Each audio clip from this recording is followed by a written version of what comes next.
Olá, hoje a gente vai mergulhar na história de um gênio. Um homem que deu à ciência a lei da conservação da matéria, mas que, ironicamente, não conseguiu conservar a própria cabeça. Essa é a incrível e trágica história de Antoine Lavoisier. Com essas palavras assim frias e terríveis, o destino de Lavoisier foi selado. Pensa só, 8 de maio de 1794, no auge do período do terror da Revolução Francesa. O homem que praticamente inventou a química moderna estava de cara com a guilhotina. Mas, por quê? Essa é a grande questão, não é? Como é que o pai da química, um cientista que se dedicava a melhorar a vida das pessoas, acaba sendo condenado como um inimigo do povo? Para entender essa história maluca, a gente precisa voltar um pouco no tempo. Porque antes da guilhotina, antes de toda a confusão da Revolução, a história do Lavoisier é a de uma mente simplesmente brilhante. Ele era uma verdadeira estrela no cenário intelectual da França. Lavoisier nasceu em berço de ouro.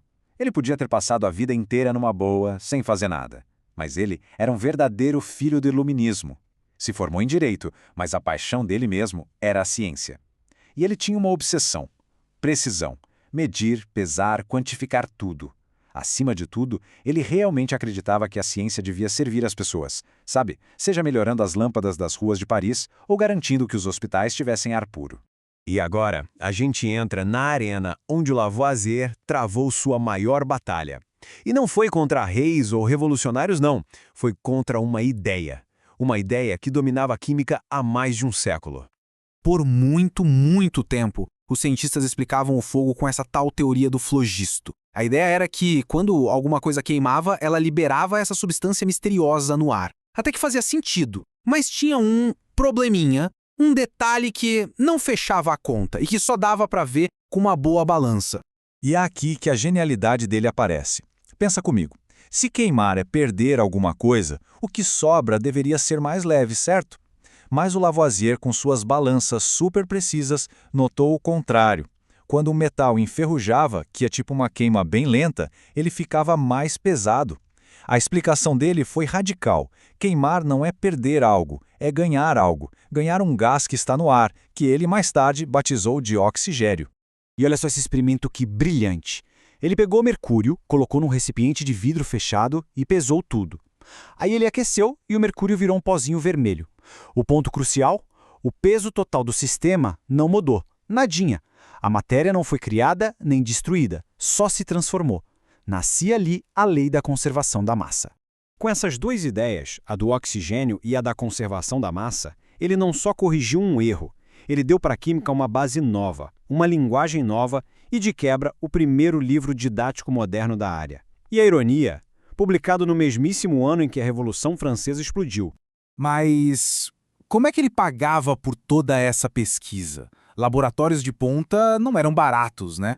A resposta para essa pergunta está no centro da tragédia de Lavoisier. Ele vivia uma vida dupla, e uma dessas vidas o transformaria num alvo. A ciência de Lavoisier era cara. Para bancar tudo, ele virou um fermier general, basicamente um coletor de impostos particular para a coroa. Então, enquanto uma parte da vida dele era dedicada a revolucionar a ciência ao lado da esposa, a incrível Marianne, que era uma parceira fundamental no laboratório, a outra parte era financiada por um sistema que o povo francês odiava profundamente. Esses coletores de impostos eram vistos como parasitas, gente que enriquecia em cima da miséria do povo. Eles chegaram ao ponto de construir um muro em volta de Paris só para garantir que ninguém escapasse dos impostos. Para os revolucionários famintos por mudança, a genialidade científica de Lavoisier não importava. Ele era um símbolo do regime opressor que eles queriam derrubar. E então, o mundo de Lavoisier desabou. A busca por liberdade, igualdade e fraternidade se transformou num banho de sangue, e a lógica da ciência não ofereceu proteção nenhuma contra a fúria das massas. A escalada foi rápida e implacável. Primeiro, acabaram com a Companhia de Impostos. Depois, fecharam a própria Academia de Ciências, que era o coração da vida intelectual dele. Em novembro de 93, ele e os outros ex-coletores foram presos. O julgamento foi uma farsa, durou menos de um dia e a sentença já estava escrita. A morte de Lavoisier foi uma perda que não dá nem para medir, não só para a França, mas para a humanidade. E o eco dessa execução foi sentido imediatamente no mundo da ciência. O colega dele, o grande matemático Lagrange, resumiu a tragédia de uma forma perfeita. Num piscar de olhos, Num momento de fúria política, uma mente que talvez só apareça uma vez a cada século foi perdida para sempre. E a ironia final, que é de doer, é que a própria Revolução se canibalizou. O juiz que condenou Lavoisier também acabou na guilhotina. 1 ano e meio depois da execução, o governo francês admitiu o erro. Mas já era tarde demais. A nota que mandaram para a viúva dele dizia tudo. A viúva de Lavoisier, falsamente condenado. E no fim, a história do Lavoisier deixa essa pergunta no ar. Uma pergunta que vale até hoje. Ele foi um gênio da ciência, sem dúvida, mas também era parte de um sistema corrupto. A vida e a morte dele forçam a gente a refletir sobre essa linha tão frágil entre a busca pelo conhecimento e as paixões turbulentas da política.